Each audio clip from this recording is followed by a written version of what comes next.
Selection oriented preparation के बारे में मैं बताऊंगा कि कैसे आप सिलेक्शन ले सकते हैं। आप सब जानते हैं कि मैंने खुद एसएससी सीजीएल को 5 बार क्रैक किया है, प्री में 175 हाईएस्ट स्कोर किया है, मैथ्स में 197.5 स्कोर किया है, टॉप पोस्ट डब्ल्यू के लिए है जीएसटी इंस्पेक्टर, 5 बार अलग अलग पोस्ट डिविजनल अकाउंटेंट, इन सब पे मैं सेलेक्ट हुआ हूं। बताना इसलिए पड़ता है क्योंकि कई लोगों को लगता नहीं है, जो लोग नए आए हैं वो हमें जानते नहीं, इसलिए बात बताना जरूरी हो जाती है। तो मैं बेहतर तरीके से जानता हूं कि सिलेक्शन ओरिएंटेड प्रिपरेशन क्या होती है, क्योंकि मैंने फर्स्ट अटेम्प्ट में सिलेक्शन ले लिया था, मुझे दूसरे अटेम्प्ट की जरूरत नहीं पड़ी थी। फर्स्ट में ही पहली बार प्री दिया, पहली बार मेंस दिया और सिलेक्शन हो गया। सीजीएल मेंस 2024 क्या है? सीजीएल मेंस 2024 का मतलब है कि फर्स्ट वीक इन दिसंबर में एग्जाम होगा। 390 नंबर का पेपर है। पेपर 1 में मैथ्स और रीजनिंग 180 नंबर की आएगी, पेपर 2 में इंग्लिश और जीएस 210 नंबर की आएगी, पेपर 3 कंप्यूटर है, क्वालिफाइंग है। सब्जेक्ट मेजर जो है वो है मैथ्स, इंग्लिश, रीजनिंग, जीएस और जीके। ठीक है, ये 4 सब्जेक्ट्स इंपॉर्टेंट है।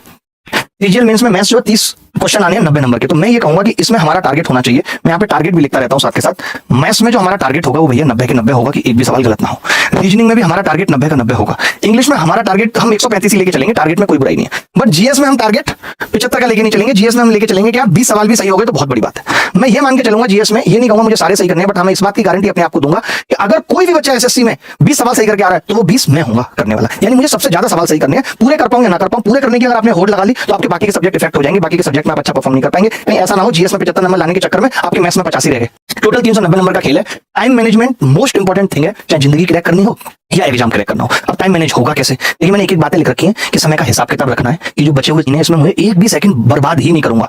सबसे जरूरी काम सबसे पहले करना है। जो काम आपके बिना हो सकते हैं उन्हें किसी और को दे देना, यानी घर का कोई काम नहीं करना, घर के रिचार्ज से लेकर के कुछ भी अभी ये कह देना है कि मम्मी मैं कोई काम नहीं करूंगा। अपना प्राइम टाइम पता करना है, बड़ी इंपॉर्टेंट बात है कि जैसे कई लोगों का प्राइम टाइम अलग अलग होता है, लेकिन मैं इस पर भी एक बात कहना चाहता हूँ। जैसे कई लोग कहते हैं कि मेरा प्राइम टाइम शाम को 6 बजे से शुरू होता है। आप बहुत सारे लोगों को देखेंगे आजकल के, स्पेशली यूथ की बात कर रहा हूं, लोगों का जो प्राइम टाइम है ना, जेन जी लोग जो हैं ये, इनका 4 बजे शुरू होता है। ये वो है टीटीवाईएल टीवाईएसएम वाले।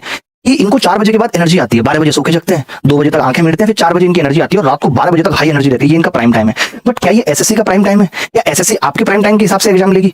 तो मैं ये कहता हूं कि आपको अपना प्राइम टाइम भी एसएससी के हिसाब से सेट करना पड़ेगा। आपको एनर्जेटिक सुबह 10 बजे से शाम को 6 बजे तक रहना पड़ेगा, क्योंकि उसी बीच में आपका एग्जाम होगा। और ये एक दिन में नहीं होगा, इसके लिए महीनों लगेंगे। अभी से अगर आप टाइम पे सोने की आदत डालेंगे तो समझिए कि आप एसएससी के टाइम तक अपनी बायोलॉजिकल क्लॉक ठीक तरीके से सेट कर पाएंगे। टाइम टेबल बनाना है फ्लेक्सिबल डेली बेसिस पे कि भैया आज मैं इतनी चीजें खत्म करूंगा। ठीक है, सैक्रिफाइस मैंने लिखा है कि जब भी जीवन में कुछ अच्छा पाना हो, अचीव करना हो तो कुछ सैक्रिफाइसेस करने पड़ते हैं। अगर आप चाहते हैं कि पेपर अच्छा हो और आप सब कुछ चिल्ला के कहें कि इस बार तो मैं सीजीएल निकाल दूंगा, तो उसके लिए अभी आपको मुन्ना भैया की सीरीज, गुड्डू भैया की सीरीज, ये सब छोड़नी पड़ेंगी। सब कुछ छोड़ के सिर्फ तैयारी पे फोकस करना पड़ेगा। 8वां सेव टाइम, वक्त चुराना पड़ता है।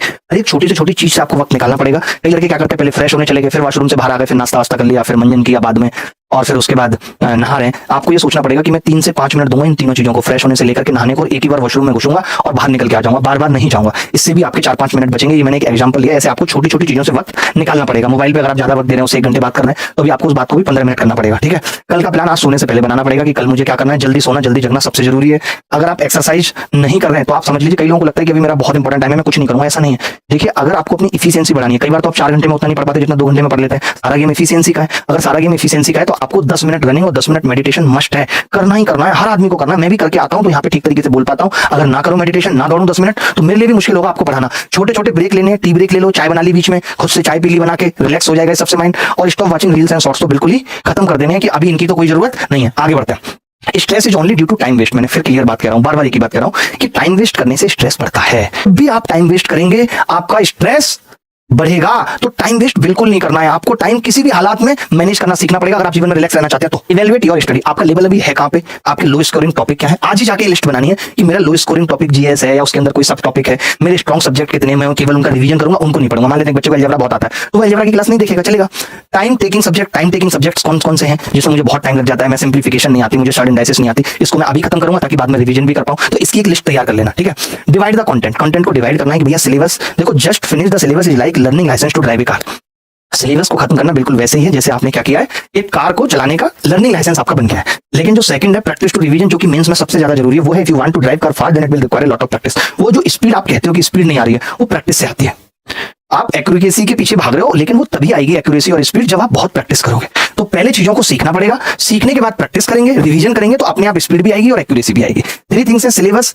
अब देखो मेंस में इतना वक्त नहीं बचा कि आप जीएस है इसको भी वीडियो से देख के खत्म कर रहे हो, या तो आप 2x की स्पीड पे देखो, या फिर आप ऐसा कर सकते हो कि जो आपने प्री में नोट्स बनाए थे सिर्फ उसी से सिलेबस खत्म किया जाए। स्पेशली जीएस की बात कर रहा हूं मैं। जीएस और वोकैब की अगर मैं बात करूं तो मैं ये कह सकता हूं अगर आप नोट से खत्म करोगे तो ज्यादा बेहतर है। और टेस्ट को मैंने बताया ही कि इवैल्यूएट करने के लिए सबसे जरूरी है प्रैक्टिस विदाउट सीइंग नोट्स। जैसे बच्चे क्या करते हैं जनरली प्रैक्टिस में कि वो अपना कॉपी खोली और बस उन्हीं सवालों को लगाया, नीचे सॉल्यूशन देख लेने। प्रैक्टिस का मतलब नोट्स अलग उठा के रख देने हैं और कोई भी एक किताब जिसके अंदर सिर्फ क्वेश्चन है, कोई भी एक ऐसी पीडीएफ जिसके अंदर क्वेश्चन और आंसर है, उससे प्रैक्टिस करनी है अगर सिलेक्शन तक पहुंचना है तो। 6 स्टेप्स टू क्रैक जॉब। पहली स्टेप तो यही होती है सिलेबस कंप्लीट। हम मान के चलते हैं जिस बच्चे ने प्री दिया और प्री निकाला उसका सिलेबस कंप्लीट है, ये स्टेप बच गई। अब आपको रिवीजन स्टार्ट करना है।